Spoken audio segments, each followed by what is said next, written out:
Nepal super league 2025 को match number 9 Dhangadhi FC versus Lalitpur city बीचको खेलमा हेर्नुस् न, यो धनगढी एफसी को 12 बजाले यार केबेको झन्नै टाउको उडाइदिएको यार। रेफले अलरेडी हुइसल बजाइसकेको थियो फल भनेर, तर पनि हैन सर्ट हानेर झन्नै टाउको उडाइदिएको यार। धन्न बाइ मिस्टेकली हैन त्यो बलले लागेको भए त्यही ढल्दियो होला केटो यार, त्यस्तो पावरफुल सर्ट हानेको थियो। अनि 12 बजाले झन्नै भेटिसकेको थियो के सर्ट पनि उता सनिस ब्रोको, यस्तो रिसाइरहेको थियो नि।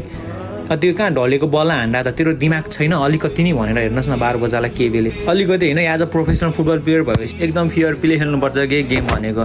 गेम हो, गेममा कहिले यहाँ ड्यासिङ पुसिङ हुन्छ, ट्याकलहरू हुन्छ, फल हुन्छ, तर यार जानी हैन हुइसल बजेपछि नि त्यस्तो सर्ट्सहरू हान्न चाहिँ भएन है।